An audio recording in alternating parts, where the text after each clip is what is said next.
करें। ठीक है, तो स्टार्ट करते हैं। आपके पास स्टील, मैं फिर से बोल रहा हूँ, स्टील आपके पास 2 नंबर आपको दिलाएगी ही दिलाएगी मिनिमम। तो 2 मार्क्स स्कोर करने हैं, तो इस ये अगर आप लेक्चर यही देख लोगे ना, मोर देन सफिशिएंट है आपके पास।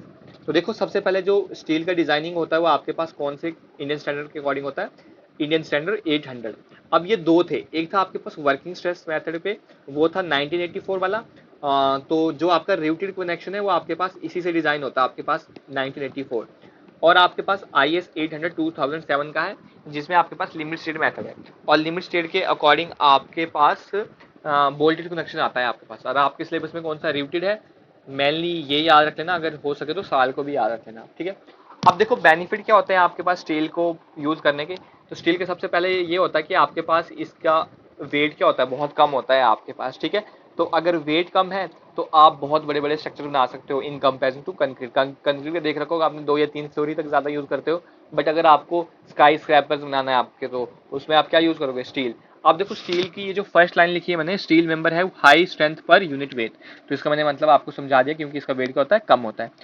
Steel has highest scrap value. अब स्क्रैप वैल्यू क्या होती है आपके पास, कि जब भी कोई चीज आपके पास यूज में ना रहे, उसको आप जब, मतलब आपके पास एक बार कबाड़ा हो जाए, उसका भंगार बन जाए आपके पास, ठीक है, तो उसको क्या बोलेंगे आप, स्क्रैप बोल दो। देन जो कंस्ट्रक्शन होगी आपके पास, वो स्टील में क्या होगी, बहुत जल्दी बना लोगे स्टील की बिल्डिंग, क्योंकि आरसीसी की बनाओगे तो फिर सीमेंट को सेट होने में देना है आपने, उसको क्यूरिंग करनी है, ऐसा तो आपके पास स्टील में है नहीं। डायरेक्टली सेक्शन डिजाइन कर लिए, ऑर्डर कर लो, आ जाएगा।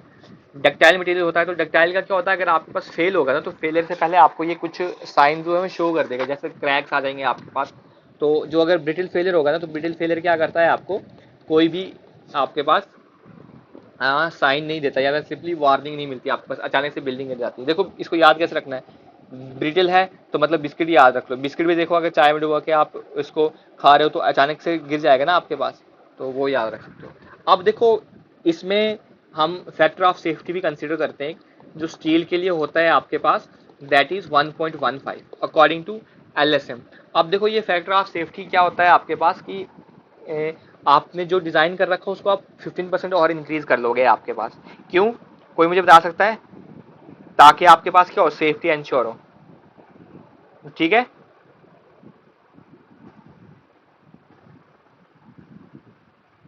हाँ ना बोलो, ये LSM के यस अकॉर्डिंग बता सर। रहा हूँ मैं आपको। ठीक है, तो हम्म, कंक्रीट जो होता है ना, कंक्रीट के लेते हैं हम 1.5।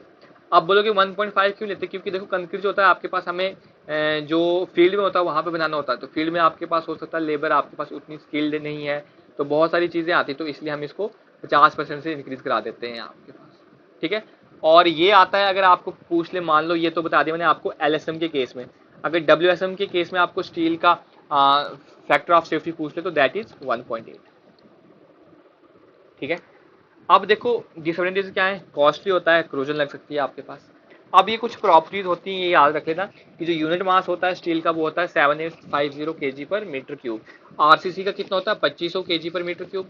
प्लेन सीमेंट कंक्रीट का होता है 2400 kg पर मीटर क्यूब। सीमेंट का कितना होता है, 1440 kg पर metre cube. Modulus of elasticity, modulus of elasticity decide करता है आपके पास कि कौन सा मटेरियल आपके पास इलास्टिक है या नहीं है। ये स्टील का कितना है, 2 × 10⁵ न्यूटन पर mm²। अब न्यूटन पर mm² को ही पास्कल मेगा पास्कल बोलते हो आप। ठीक है, देन पॉइजन रेशियो आता है इसका। अब होता क्या है पॉइजन रेशियो, बस सिंपल नाम याद रख लो, क्योंकि इसमें स्ट्रेस स्ट्रेन के कंसेप्ट आने हैं, तो वो बताना अभी वेस्टेज ऑफ टाइम है। तो 0.3 होता है।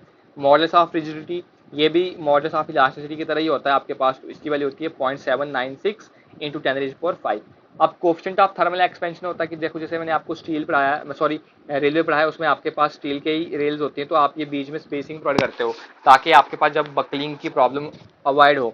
फॉर दैट पर्पज जो हमारे पास कोफिशिएंट ऑफ थर्मल एक्सपेंशन होता है वो कितना आता है, 12 × 10⁻⁻⁶ पर डिग्री सेल्सियस, या 1.2 × 10⁵ आ जाएगा। अब देखो आपके पास सिंपली आता है रबर या स्टील, तो कौन सा इसमें इलास्टिक है, स्टील। क्यों, क्योंकि आपके पास इलास्टिक इस वजह से है आपके पास, ये अपनी शेप क्या करता है, रिगेन करता है। इलास्टिक मटेरियल वही होता है कि जिसपे आप लोड अप्लाई करो और वो अपनी शेप को वापस उसी शेप में आ जाए आपके पास, तो उसको हम क्या बोलते हैं, इलास्टिक। अब देखो जैसे रबर है, रबर पे थोड़ा आप ज्यादा जोर लगा लोगे आपके पास क्या हो जाएगा, टूट जाएगा। तो स्टील आपके पास ऐसा स्टील के साथ कुछ नहीं होता, आपको इतना लोड लगाना पड़ेगा आपको तब जाके आप स्टील को आप इलास्टिसिटी ब्रेक कर सकते हैं। देन मैकेनिकल प्रॉपर्टी होती है कि यील्ड स्ट्रेंथ कितनी होती है, स्ट्रेस दो होती है 220 से 540 न्यूटन पर एम स्क्वायर के बीच। अल्टीमेट टेंसाइल स्ट्रेस होती है 1.2 FY। FY होता है आपके पास कंप्रेसिव या corrective compressive grade of steel, जैसे 250 होती है, 415 होती है, 500 होता है। सो ये वाली वैल्यूज आ गई आपके पास FY। देन परसेंटेज इलांगेशन कितना होता है इसमें, 20%। ठीक है, फिर ये कर्व आती है, इसको कोई जरूरत नहीं है करने की। देन फिर मैंने आपको ये बता रखा था रोल स्टील सेक्शन होते हैं, तो क्या पता मान लो आपको रोल स्टील सेक्शन की किसी की फुल फॉर्म पूछ ले या पूछ ले कि इनमें से कौन सा रोल स्टील सेक्शन है, तो आई सेक्शन होता है, चैनल सेक्शन होता है, टी सेक्शन होता है, एंगल सेक्शन होता है, ट्यूब सेक्शन होता है, स्टील बार्स होते हैं, फ्लैट्स होते हैं, स्टील की शीट्स होती हैं, स्टील की स्ट्रिप्स होती हैं आपके पास। ये अब एक काम आपको मैं होमवर्क दे रहा हूँ, आपने क्या करना है, क्लास के बाद गूगल पे लिख लेना आप रोल स्टील सेक्शन, ठीक है, तो उसमें आपको पूरी डिटेल आ जाएगी। जैसे बीम ले लोगे ना आप, आई सेक्शन, इसी को बीम में भी क्लासीफाई करोगे, तो वहां पे आ जाएगा आपको पास ISLB, ISMB, ISHB। तो मतलब आप एक बार उनको पढ़ लोगे ना तो आपको क्लियर हो जाएगा, आपको ये याद करने की जरूरत ही नहीं पड़ेगी, बस नाम पढ़ लो।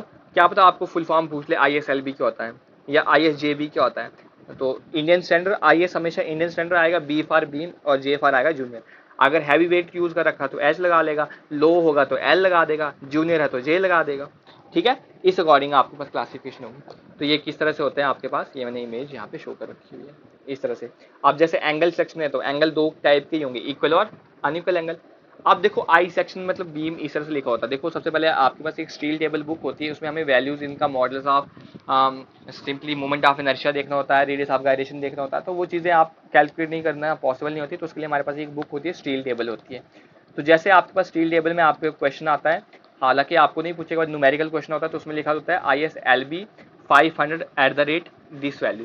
तो जिसमें ISLB क्या है, Indian standard light weight beam, light weight beam 500 जो है ये क्या है, उसकी मतलब डेप्थ है, और ये 735.8 न्यूटन पर मीटर क्या है उसका वेट, और वेट भी कितना पर मीटर के अकॉर्डिंग है आपके पास। देन ये लोड्स आते हैं आपके पास कुछ स्ट्रक्चर्स में, तो इसमें सबसे पहले आता है डेड लोड। डेड लोड जो आपके पास वेट है स्ट्रक्चर में, मतलब आपके पिलर्स हैं, कॉलम्स हैं, लिंटल्स है, वॉल्स का लोड, वो सभी किस में आएगा, डेड लोड। तो डेड लोड को हम इम्पोज लोड भी बोलते हैं, और ये आपके पास according to Indian standard 875 part 1 के अकॉर्डिंग होता है।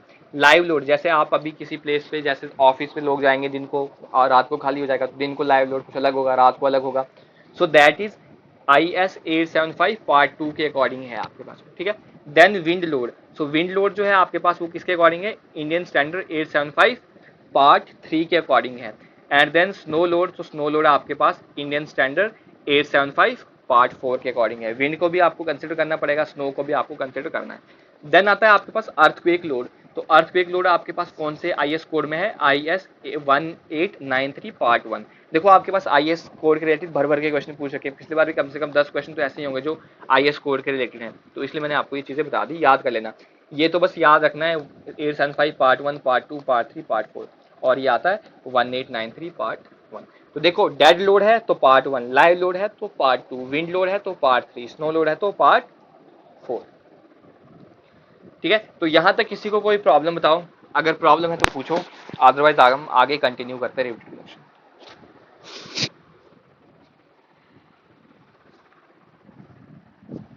बताओ कोई चीज ऐसी जो समझ ना आई हो। नो सर, ठीक। अब आता है रिवेटेड कनेक्शन। अब देखो रिवेटेड कनेक्शन होता है क्या, सिंपली इसमें आपके पास एक हेड होता है, देन आपके पास ये शैंक बोलते हैं हम इसको, ये वाला सेक्शन, ठीक है। तो रिवेट आपके पास एक राउंड डक्टाइल स्टील का पीस होगा जो माइल्ड या हाई टेंसाइल स्टील का बना होगा, ठीक है, जिसमें ये जो बॉटम वाला पोर्शन इसको हम क्या बोलेंगे, शैंक, ठीक है, और ये जो टॉप वाला पोर्शन इसको क्या बोलते हैं हम, हेड बोलते हैं। बॉटम वाला क्या आता है, शैंक, टॉप वाला हेड। तो हेड और शैंक समझ आ गया आपके पास क्या होता है। देन आपके पास ये जो शैंक है आपके पास, इसके डायमीटर को हम बोलते हैं, जो इसका डायमीटर है, तो that is termed as nominal diameter. क्या बोलते हैं उसको हम, नॉमिनल डायमीटर। ठीक है। सबसे पहले रिविट आपका पास बना किसका है, माइल्ड या हाई टेंसाइल डक्टाइल स्टील का। उस पर आप ये बोल सकते हो कि इसमें जो टॉप वाला पोर्शन है this is head and this is our shank, ठीक है। देन आप आगे और चीज दे रखते हो। देखो आप टाइप्स ऑफ रिविटेड क्या होते हैं, राउंडेड रिविट आता है आपके पास, काउंटर शंक, फ्लैट, पेन, इस तरह से होते हैं आपके पास। देखो फ्लैट में हेड इसका अलग है, पेन में अलग है, काउंटर शंक में कैसा है राउंड। तो मतलब सिंपली इसमें आपका हेड ही चेंज हो रहा है। हेड की क्लासिफिकेशन के अकॉर्डिंग आपके पास 4 टाइप के याद रखना, राउंड, काउंटर शंक, पेन और फ्लैट। देन नेक्स्ट आता है आपका जो मैंने आपको बताया कि जो डायमीटर होगा शैंक का वो क्या होगा आपके पास, नॉमिनल डायमीटर। और जो डायमीटर होगा होल का, जिसमें मतलब होल में ही तो आपको इंसर्ट करना होगा। तो आप मुझे ये बताओ कि जो होल का डायमीटर होगा वो आपके पास नॉमिनल डायमीटर के इक्वल होगा या उससे बड़ा होगा या छोटा होगा? इक्वल हो गया सर। नहीं, बड़ा होगा उससे थोड़ा, ठीक है। ठीक है, तो होल का थोड़ा हमें बड़ा रखना पड़ता है और फिर हम उसको वेल्डिंग कर लेंगे या आपके पास या हार्ड फिटिंग या कोल्ड फिटिंग से उसको हम फिट कर लेंगे आपके पास, ठीक है। तो जो होल का डाया आएगा तो वो आपके पास थोड़ा साइज में बड़ा होगा और उस डाया को क्या बोलूंगा मैं, ग्रॉस डायमीटर, ठीक है। तो आपको ये पूछ सकता है कि नॉमिनल डायमीटर लेस देन या इक्वल होता है ग्रॉस डायमीटर के, तो क्या होता है आपके पास, लेस देन होता है। लेस। अब ये ग्रॉस डायमीटर कितना ज्यादा होता है वो भी मैं आगे बताऊंगा आपको, ठीक है। तो वही लिखा है आपके पास ज्यादा होता है। देन रिविट को जो आप इंसर्ट करते हो वो आप क्या करते हो कि हेड एक साइड होता है तो फिर बाकी शंक को आपको इंसर्ट करना है, तो उसी प्रोसेस को हम रिविटिंग बोलते हैं। कोल्ड स्टेट में भी कर सकते हो, रेड हॉट स्टेट में भी कर सकते हो, ठीक है। अगर रिविटेड आपने क्या कर रखी है, हीटेड से कर रखी है तो उसको बोलोगे हार्ड ड्राइव एंड रिविट। और अगर आपने जो भी आपके पास मतलब उसका फिक्सेशन कर रखा है, अगर फील्ड पे कर रखा है तो उसको फील्ड रिविटेड बोल देंगे सिंपली। और अगर आपने वर्कशॉप्स में कर रखा है तो आप क्या बोलोगे, शॉप रिविटेड, ठीक है ना। तो और मैंने यही बोला है कि जब आप इसको हॉट करोगे तो उस टाइम आपके पास जो शैंक का डायमीटर होगा वो आपके पास ग्रॉस डायमीटर के इक्विवेलेंट आ जाएगा। देन आता है टाइप ऑफ रिविटेड जॉइंट। अब देखो ये जॉइंट जॉइंट का आपको पूछ सकता है, आपके पास 2 टाइप के जॉइंट है आपके पास, लैब जॉइंट। अब लैब जॉइंट क्या होता है आपके पास, सिंपली इस तरह से मान लो एक सेक्शन है और एक सेक्शन इस तरह से आपके पास, तो इनको आप कंबाइन कर रहे हो, ठीक है। यहाँ पे रिविटेड लगा रहे हो, यहाँ पे रिविट प्रोवाइड कर रहे हो, तो simply this type of joint is lab joint. तो क्या बोल सकते हो, जब 2 मेंबर आपके पास क्या होते हैं, ओवरलैप्ड होते ओवरलैप। हैं और उनको हम कनेक्ट करते हैं, so that type of joint is termed as, lap joint. Clear है lap joint. Yes. Yes sir. अब आता है बट जॉइंट। अब देखो सिंपली मतलब एक साथ रखना, बट होता है कि आपके पास एडजेसेंट प्लेस कर दिए एंड टू एंड, एक ऐसे कर दिया आपने और दो एक मेंबर एजेस इस तरह से रख दिया आपने। तो अब यहाँ पे आप प्लेट यूज कर लोगे, इस तरह से आप इसको क्या कर लोगे, ज्वाइन कर लोगे। अगर आपने सिंगल प्लेट यूज कर रखी है एक ही साइड में तो इसको आप बोलोगे सिंगल कवर बट जॉइंट। अगर आप बोथ साइड प्रोवाइड करोगे तो that is termed as double cover double butt butt joint.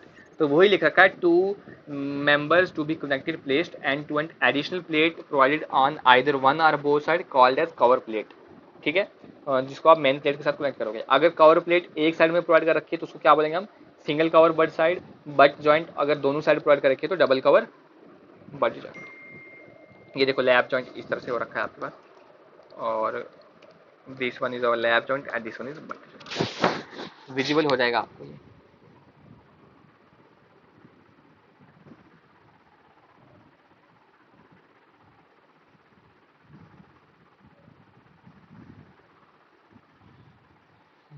ठीक है, देखो इनने मुझे अभी पेपर भेजा तो ये पेपर भी डिस्कस करते हैं आपका जो ऑलरेडी आ रखा था इसका एनटीपीसी का, तो उसको भी देखते हैं। अगर जिसने दे रखा है ना एनटीपीसी का, एक काम करो एनटीपीसी का जिसने दे रखा है मुझे व्हाट्सएप पे उसकी पीडीएफ भेजो, वो भी क्वेश्चन डिस्कस करते हैं तो हेल्प हो जाएगी आपको। या एनटीपीसी का था या एनएचपीसी का था, जिसका भी था आपके पास। तो देखो जो मोर स्ट्रेंथ प्रोवाइड करेगा वो आपके पास कौन सा करेगा, बट जॉइंट किसके कंपेरिजन में, लैब जॉइंट, ठीक है। अब देखो स्पेसिफिकेशन आती है, डायमीटर। डायमीटर क्या होगा, ग्रॉस डायमीटर और नॉमिनल डायमीटर। अब नॉमिनल डायमीटर आपके पास क्या होता है, कम होता है ग्रॉस से। अब देखो जो ग्रॉस डायमीटर होता है, पिछली बार का आपका क्वेश्चन है, ये कितना होता है, नॉमिनल डायमीटर प्लस 1.5। कब, जब जो डायमीटर है या आपके पास वो कितना आ रहा है आपके पास रिविट का, लेस देन या इक्वलेंट 25 mm। समझ आ गया आपको क्या है। सबसे पहले जो ग्रॉस डाया है मैंने आपको ये चीज बताई कि वो आपके पास क्या होगी, ज्यादा होगी नॉमिनल डायमीटर से। अब कितनी ज्यादा होगी, अगर जो रिविट का डायमीटर है वो कितना है आपके पास, 25 mm से कम है या 25 mm के बराबर है, तो जो ग्रॉस डायमीटर होगा वो कितना ज्यादा होगा उसका, बताओ। 1.5 1.5 1.5 आपके एग्जाम में पिछली बार यही क्वेश्चन पूछ रखा था एक, ठीक है। अगर मान लो अगर आपके पास रिविट का जो साइज है वो आपके पास 25 से ज्यादा आ जाता है तो आप कितना यूज करोगे? 2 mm. अब मैं देखो सिंपली मैं आपको यहाँ पे मैंने एक एग्जांपल ले रखी है।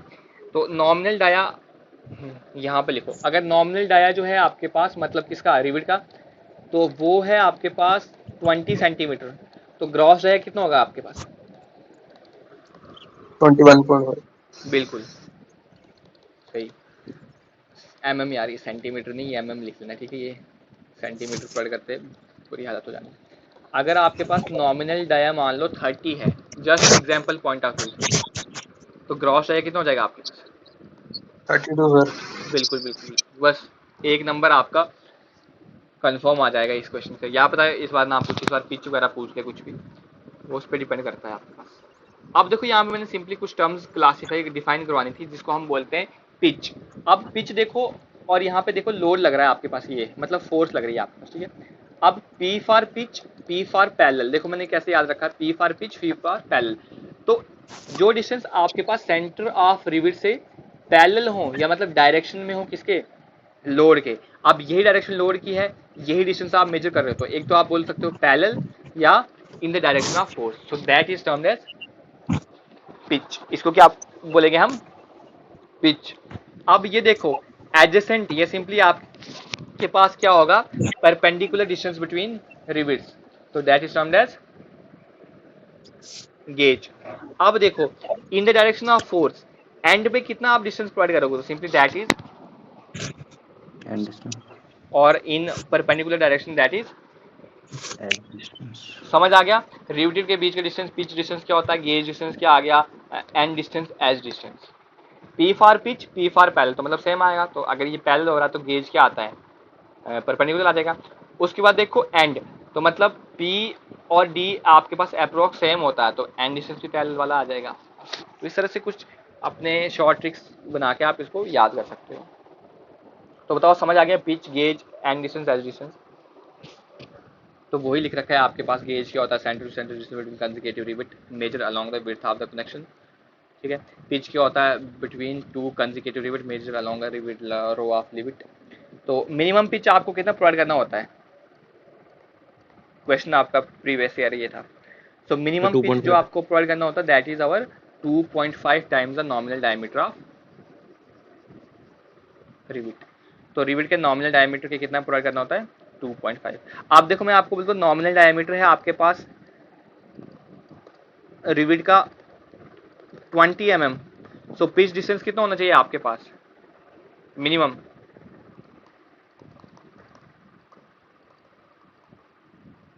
बताओ। 2.5 टाइम्स हो जाएगा ना आपके पास, तो यस सर। 2.5 इंटू 20 मतलब 50 mm से कम आपको पिच डिस्टेंस प्रोवाइड नहीं करना है।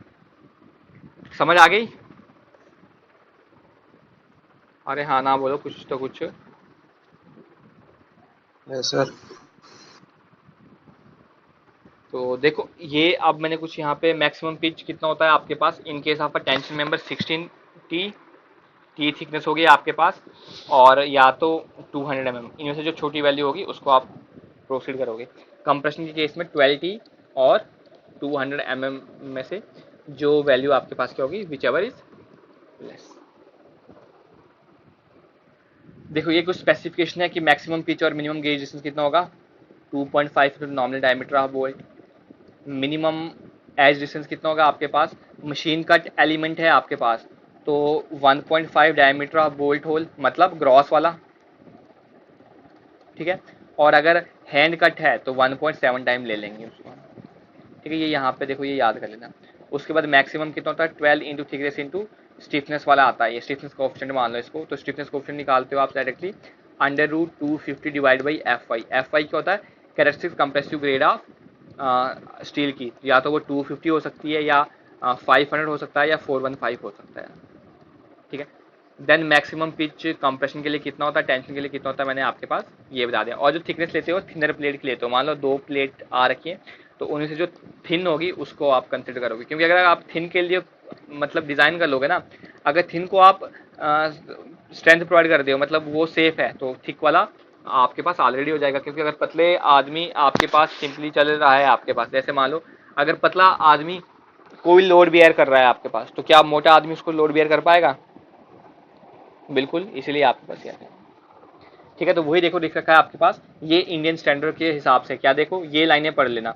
The diameter of a riveted hole shall be taken as nominal diameter of a riveted plus 1.5 for nominal diameter less than or equals to 25 mm, जो मैंने बता दिया। और 2 mm कब होगा? For the nominal diameter exceeding 25 mm, sorry, unless otherwise specified, अगर specified नहीं है।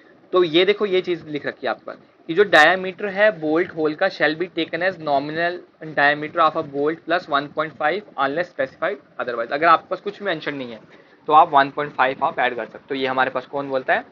इंडियन स्टैंडर्ड कोड बोलता है आपके पास ये है। ठीक है, अब देखो आगे फर्दर हम यूज करेंगे, तो ये पावर ड्राइवन रिवर्स है, तो इसका एक्सियल टेंशन कितनी होती है? 100। शेयर कितना होता है इसका? 100। बेयरिंग कितनी होती है? 300। अब ये आगे मैं बता दूंगा आपके पास शेयरिंग बेयरिंग बेयरिंग क्या होता है। अगर हैंड ड्राइवन है तो 80 250, तो मतलब सिंपली आप बोल सकते हो कि यहाँ पे 20% स्ट्रेंथ में क्या हो रहा है? कमी आ रही है हैंड ड्राइवन में। क्यों? क्योंकि हाथ से काम कर रहे हो तो मशीन के कंपैरिजन में एफिशिएंसी कम होगी ना, तो कितनी कम होगी? 20%। तो 100 का 20% 20 कम कर दो यहाँ पे, तो 300 का 20% आ गया आपके पास सिंपली 50। तो कर सकते हो आप सिंपली, इसको समझ आ गया? Yes sir. ठीक है, ये फील्ड के रिलेटेड यहाँ पे आ गया आपके पास 10% यहाँ पे आ जाता है।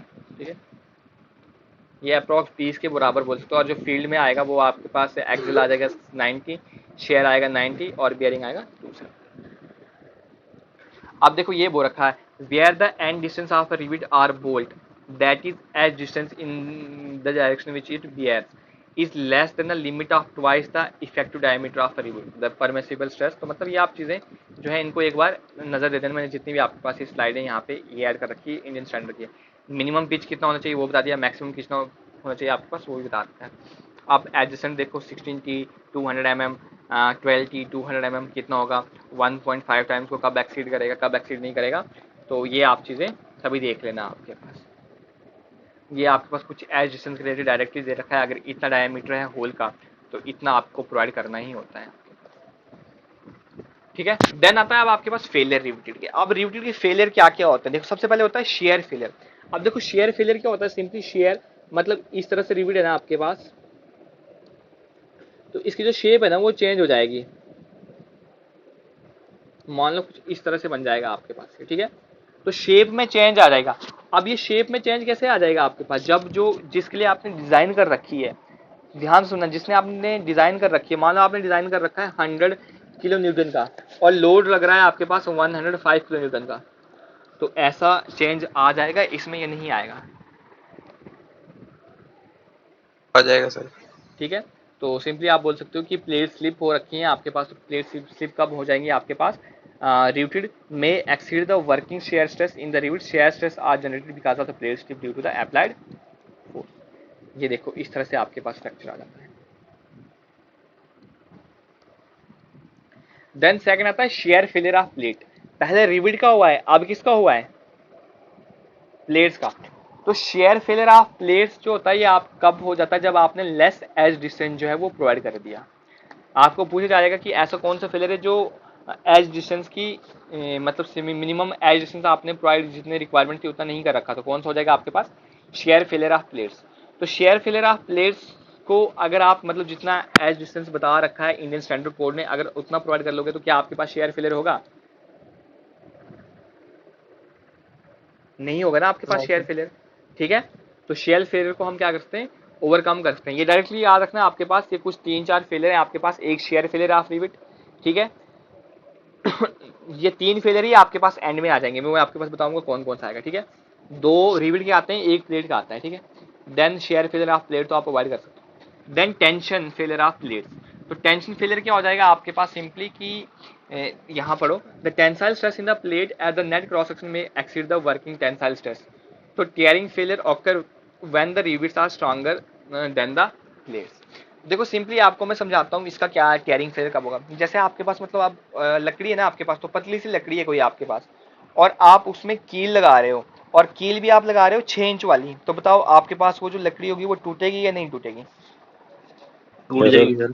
बिल्कुल वही है। अब टेयरिंग फेलियर आपके पास इसका कैसे हो रहा है, प्लेट का, ये टेंशन या टेयरिंग फेलियर प्लेट का कब हो रहा है, जब आप क्या कर रहे हो, उसमें जितनी रिक्वायरमेंट है उससे बहुत ज्यादा क्या प्रोवाइड कर रहे हो, रिविट प्रोवाइड कर रहे हैं। सो उसकी वजह से आपका जो फेलियर होगा उसको क्या बोलेंगे हम,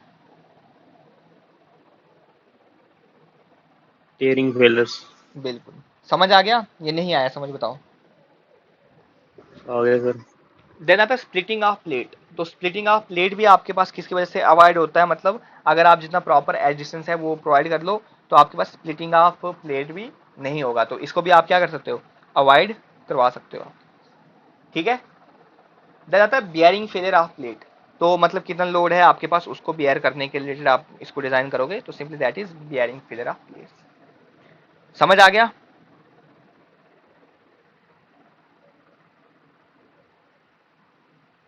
बताओ।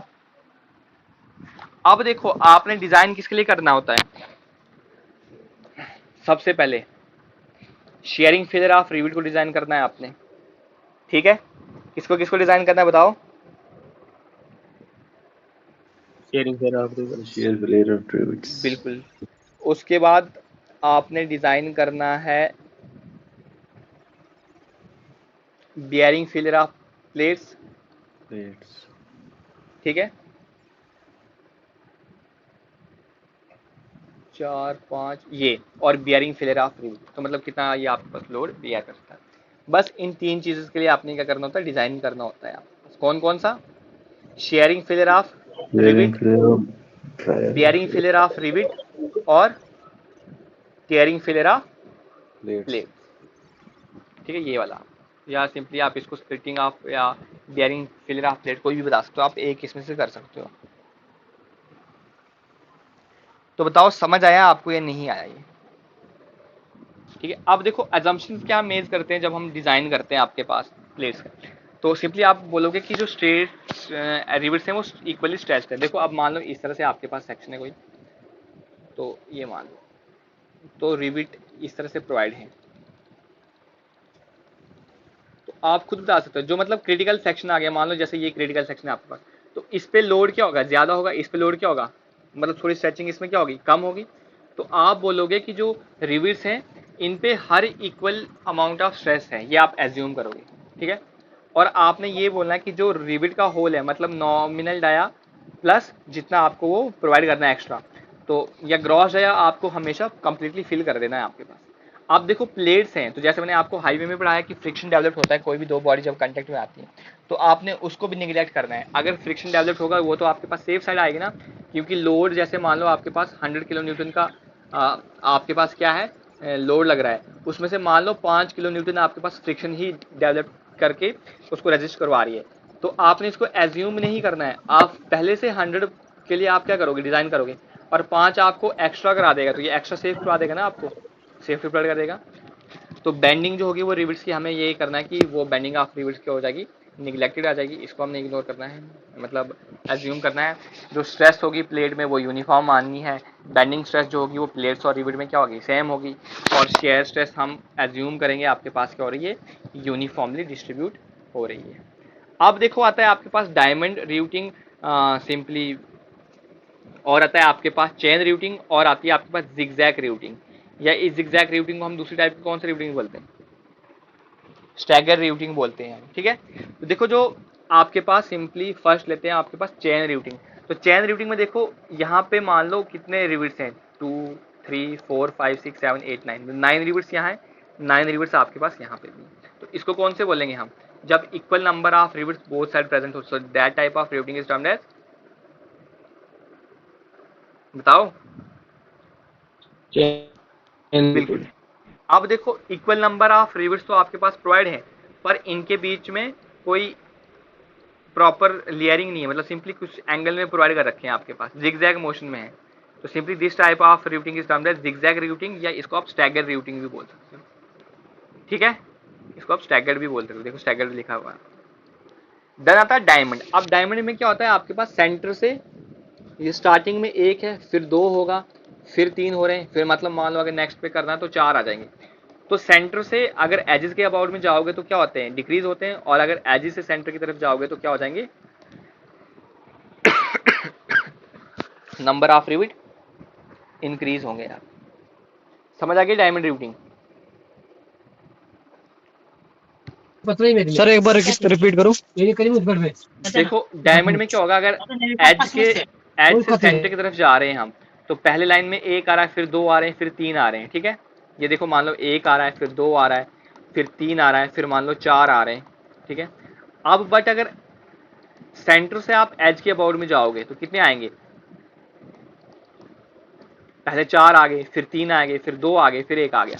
तो आप ये बोल सकते हो कि सेंटर से एज की तरफ डिक्रीज होते हैं और एज से सेंटर की तरफ इंक्रीज होता इंक्रीज होते हैं। इंक्रीज समझ आ होता गया है। Diamond routing? ठीक है। अब आता है आपके पास simply strength of routed joint. तो इसको आप फॉर्मूला से निकालते हो π/4 डी स्क्वायर और टाउ वी एफ। और टाउ वी एफ क्या होता है? परमिसिबल शेयर स्ट्रेस, जो मैंने आपको फर्स्ट पेज पे वहाँ पे वो देखो वैल्यू दिखाई थी कि हैंड ड्राइवन के लिए कितनी होती है और पावर ड्राइवन के लिए कितनी होती है, ये वाली शेयर वाली, ठीक है। ये देखो बस यही करना है आपको। देखो ये सिंपली आपको यहीं पे तो लिख रखा है, टेयरिंग मतलब tension failure of rivet, share failure of rivet और बियरिंग फेलियर ऑफ प्लेट्स के लिए आपको डिजाइन करना। बस ये तीन वैल्यू आपको यूज करनी है। देन आ जाता है आपके पास, अगर आपको क्या निकालनी थी, आपने ये निकाला सबसे पहले बियरिंग में स्ट्रेंथ। तो अगर एक की आपको निकालनी है तो एक की हो जाएगी π/4 D square into tau V F. और अगर आपको मान लो एन की निकालनी है तो एन से मल्टीप्लाई कर देंगे। अब जैसे स्ट्रेंथ ऑफ रूटिंग बियरिंग है आपके पास, तो बियरिंग में कैसे निकालोगे आप? D T into sigma P F. D होता है आपके पास सिंपली डायमीटर, या सिंपली आपको डी तो पता है आपको, मैं डी ग्रॉस डायमीटर आएगा आपके पास, और इसको ग्रॉस डायमीटर निकालने का भी मैं फॉर्मूला बताऊंगा अभी आपको। और सिग्मा वी एफ होता है परमिसिबल बियरिंग स्ट्रेस, और टी होता है thickness of thinner section in rooted joint, lap joint sorry. अगर आपके पास मतलब सिंगल कवर बड जॉइंट आएगा या डबल कवर आएगा तो उसमें फिर हमें उसकी थिकनेस को भी कंसिडर करना पड़ेगा, बट वो डिजाइनिंग तो है नहीं, आपको मतलब क्वेश्चन थोड़ी ना देगा डिजाइन का। तो अगर एक की इतनी आ रही है तो नंबर ऑफ एन की निकालनी होगी, तो मैं सिंपली इसके साथ मल्टीप्लाई कर दूंगा, एन के साथ कर दूंगा। अब टीयरिंग में प्लेट्स का तो फॉर्मूला होता है simply B minus N D into T minus sigma A T. अब सिग्मा ए टी होता है परमिसिबल टेंसाइल स्ट्रेस, जिसको आप कैलकुलेट करते हो 0.6 एफ वाई के से, और एफ वाई आपके पास क्वेश्चन में मेंशन होता है। अगर 250 है तो आप 250 के लिए डिज़ाइन कर लोगे तो कैलकुलेट करके आ जाओगे तो 150 मेगा पास्कल वैल्यू आएगी। अब रिविट वैल्यू होती है, रिविट वैल्यू क्या होती है? जो मिनिमम स्ट्रेंथ है रिविट की इन शेयर आर बियरिंग। आप मिनिमम के लिए अगर सेव कर दोगे तो मैक्सिमम के लिए ऑलरेडी सेव हो जाएगा। जैसे मान लो आपके पास वैल्यू है 70 किलो न्यूटन और एक आ रही है 80 किलो न्यूटन, तो इसमें अगर आप 70 के लिए सेव कर रहे हो तो 80 वाला ऑलरेडी सेफ बन जाएगा ना आपके पास। अगर आप 80 के लिए सेव कर रहे हो तो क्या पता आपके पास 70 वाला सेफ है या नहीं है, इसलिए हम किसको चूज करते हैं? मिनिमम को। Simply that is our rivet value. Then आती है एफिशिएंसी ऑफ जॉइंट। तो एफिशिएंसी ऑफ जॉइंट निकालते हैं कि स्ट्रेंथ कितनी है आपके पास रिविटेड जॉइंट की, मतलब riveted value divide by strength of solid joint. Solid joint को सिंपली आप एस डी टी फॉर्मूला करके निकाल सकते हो, बट ये सिंपली मैंने आपको एफिशिएंसी बता दी। अब आता है अनविन्स फॉर्मूला। अब देखो आपको नॉमिनल डायमीटर दे रखा होगा, ग्रॉस डायमीटर निकालना है तो किस फॉर्मूले से निकालेंगे हम? अनविन्स फॉर्मूला से निकाल सकते हैं आप सिंपली। मतलब अगर मान लो आपको नॉमिनल डायमीटर भी ना दे रखा है, अगर नॉमिनल दे रखा तो ग्रॉस निकाल सकते हो, बट नॉमिनल ही ना दे रखा होगा तो थिकनेस लोगे आप मिनिमम थिकनेस ऑफ प्लेट, तो कितनी आती है आपके पास? 6.01 अंडर रूट टी। कुछ बुक्स में 6.04 भी है, तो इसके अकॉर्डिंग आप यूज कर सकते हो। तो जैसे मैं देखो आपको बोलता हूँ कि मेरे पास कितना है, यहाँ पे मैंने दे रखा है आपके पास थिकनेस जो है प्लेट की 12 mm है। थिकनेस आपके पास 12 mm है, तो इसका मुझे सबसे पहले नॉमिनल डाया निकालना है।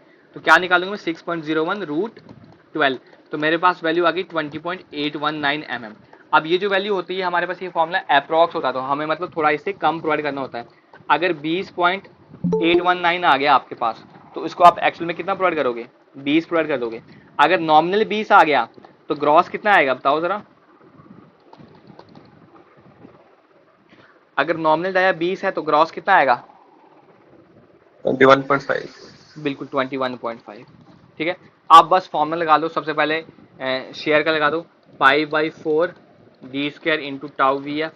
ठीक है, तो बस वही पूछ रखा है आपके पास यहाँ पे। अब भी यहाँ पे पावर ड्राइवर का था, हैंड ड्राइवर का आपको निकालना था, तो ये न्यूमेरिकल था, इस तरह से आप सॉल्व करते हैं। π/4 D square tau V F, और टाउ वी एफ कितना होता है आपके पास? सिंपली पावर ड्रिवन के लिए 100 होता है, अगर हैंड ड्रिवन आएगा तो 80 आ जाएगी वैल्यू, तो मैंने इसको किलो न्यूटन में निकाल दिया। फिर मैंने strength of rivet in bearing निकाल दी, D T into sigma P F. Sigma P F कितना था आपके पास पावर के लिए 300, अगर आपके पास हैंड वाला यूज़ करोगे तो 250 आ जाएगी आपके पास सिंपली। तो वैल्यू कितनी आ गई 77.4। एक वैल्यू आ रही है आपके पास 35, एक आ रही है 77। तो किसके लिए डिज़ाइन करोगे आप?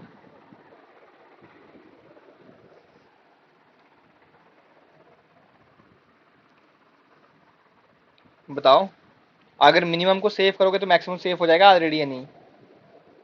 बिल्कुल हो जाएगा आपके पास। तो हम इसमें से मिनिमम वैल्यू को डिज़ाइन कर लेंगे। तो रिविड वैल्यू क्या आ जाएगी आपके पास 36.305। तो इसके साथ आपका जो स्टील स्ट्रक्चर है इतना ही है, स्टील स्ट्रक्चर, ज़्यादा कुछ नहीं इसमें आपके पास। तो आई होप आपको समझ आ गई। आपको स्टील स्ट्रक्चर की नोट्स मैं आपको सेंड कर दूंगा, एक बार इसको रिवाइज कर लो। और प्रीवियस जो एग्ज़ाम थे आपके पास यही क्वेश्चन थे आपके पास, तो आपको आई होप कोई इशू नहीं आएगी।